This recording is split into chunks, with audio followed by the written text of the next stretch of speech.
आतंकी शाहीन के पति का बयान सामने आया है। डॉक्टर आतंकी शाहीन के पति का ये बड़ा बयान निकलकर सामने आया। उसने कहा कि शादी के बाद तलाक हुआ, तलाक के बाद कोई भी संपर्क नहीं है। ये बड़ी खबर निकलकर सामने आई है।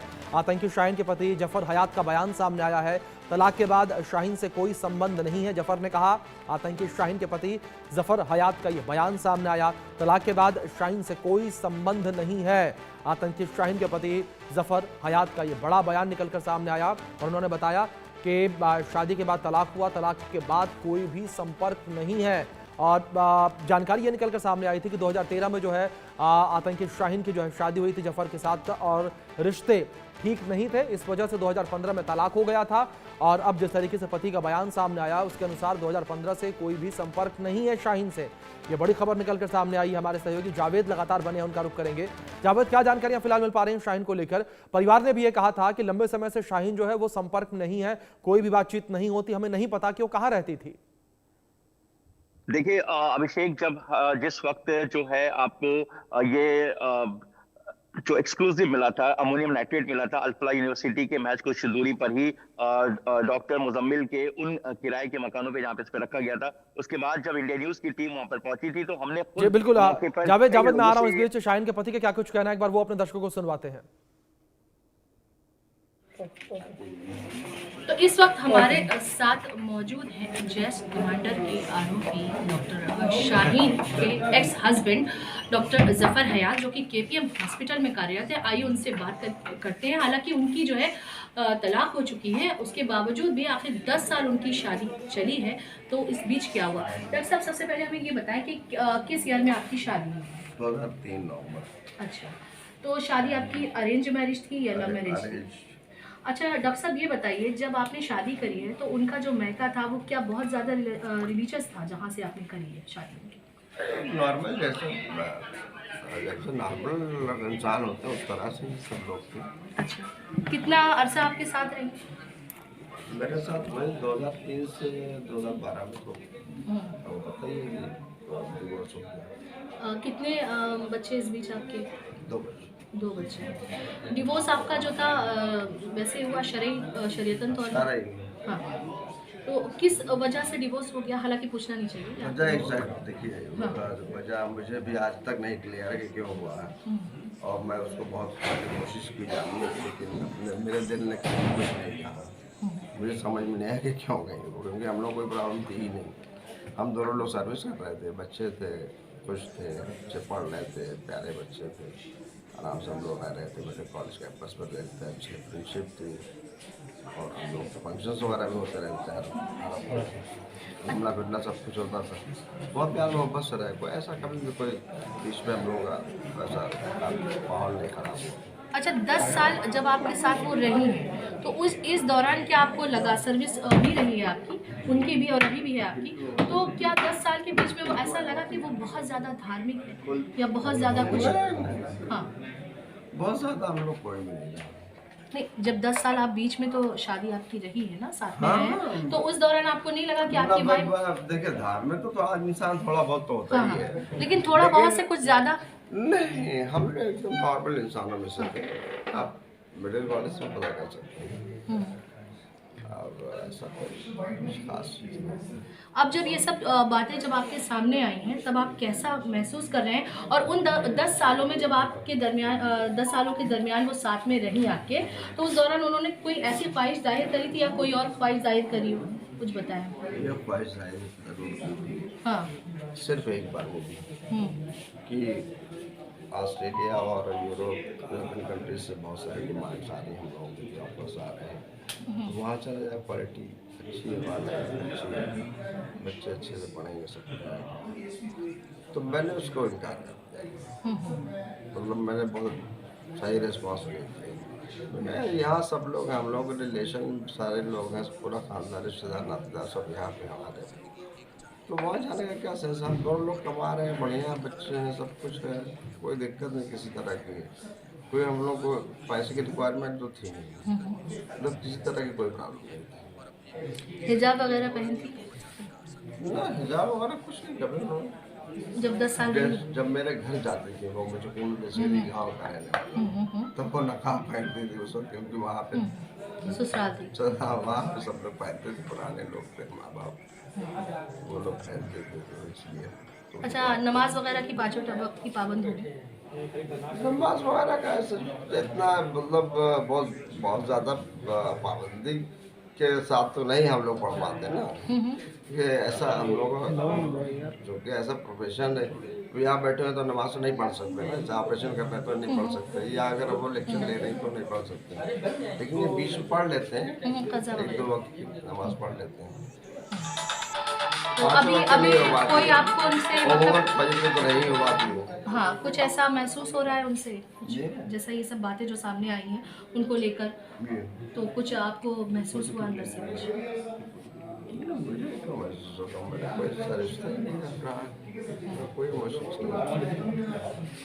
बहुत बहुत शुक्रिया। तो ये देखिए हमारे साथ थे डॉक्टर जफर हयात, जो कि जैसे मोहम्मद की कमांडर के आरोपी जो सामने आई हैं डॉक्टर शाहीन उनके एक्स हस्बैंड हैं। हालांकि इनका जो है तलाक हो चुका है, और उन्होंने तमाम चीज़ें बताई, और इसके साथ ही ये बताया कि वो जो थे उनकी एक ख्वाहिश थी उन 10 सालों में जो सामने आई, कि वो बाहर जाने के लिए, विदेश में शिफ्ट होने के लिए, वहाँ रहने के लिए बड़ी ख्वाहिशमंद थी।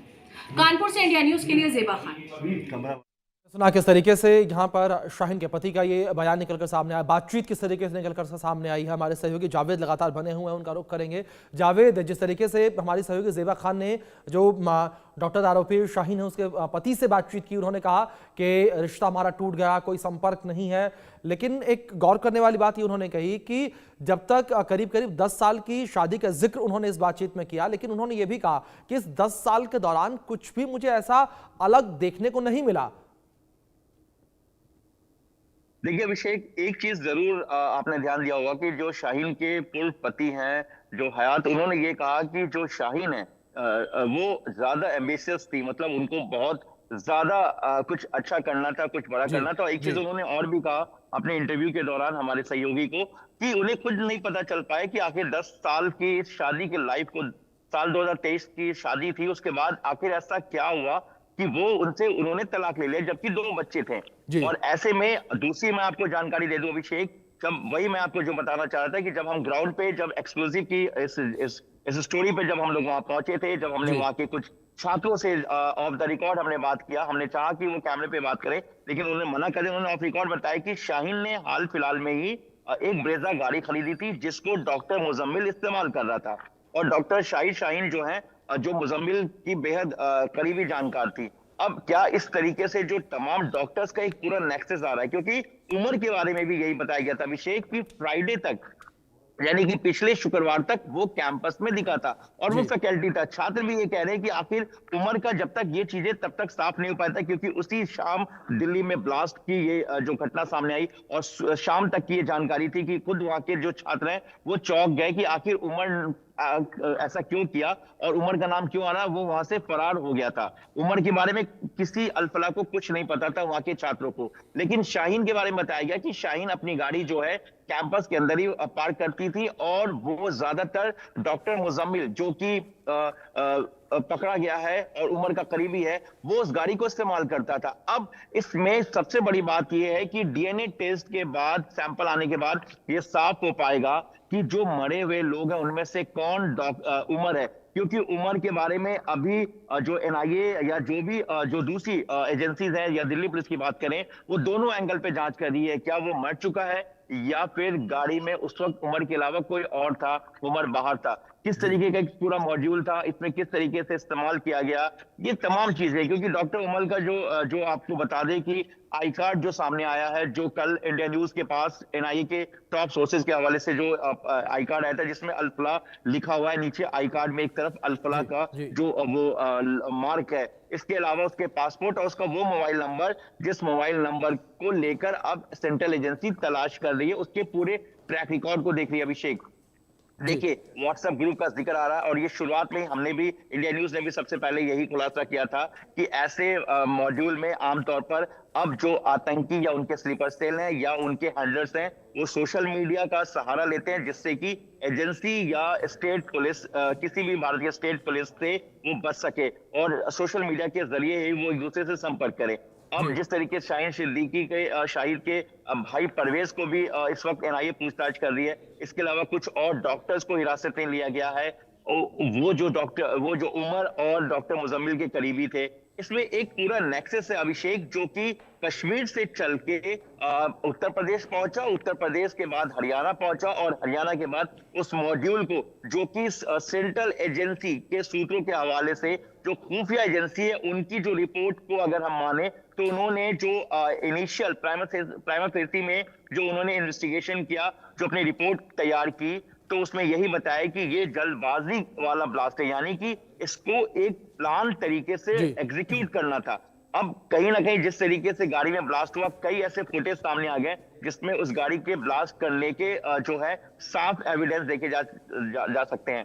अब इस गाड़ी में इतना एक्सप्लोजिव जरूर था जिससे कि ब्लास्ट में जो बहुत ज्यादा नुकसान हुआ और एक साथ तकरीबन 8 से 9 गाड़ी इसके चपेट में आई। जो कुछ गाड़ियां जो है जो बची हुई है उनको वहीं पे रखा गया है और हर एक गाड़ी के सैंपल की जांच की जा रही है। फॉरेंसिक तरीके से एनआईए वहां से सैंपल उठा रहा है और एक जो उनका फॉरेंसिक जो तरीका होता है एग्जामिन करने का मौके पे पहुंचकर, वो भी किया जा रहा है। अभिषेक देखिए, ये कोई एक छोटा मॉड्यूल नहीं है, ये बहुत बड़ा मॉड्यूल है। जिस तरीके से एक पूरी तरीके से डॉक्टर्स लॉबी, जो डॉक्टर्स सफेद पोस्ट डॉक्टर, इसके अलावा मौलाना, इसके अलावा वहां पर जो और अलग फैकल्टीज थे, कौन कौन इसके किसका कितना रोल है, ये इसकी जांच जो एनआईए कर रही है। एनआईए की कई जो अधिकारी हैं, जो अधिकारियों की टीम बनी है, उसमें कई लोगों को कनेक्टिविटी किया गया, कई लोगों को जोड़ा गया, क्योंकि एक बहुत बड़ा ये मॉड्यूल है। क्योंकि देखिए जिस तरीके से ऑपरेशन सिंदूर के बाद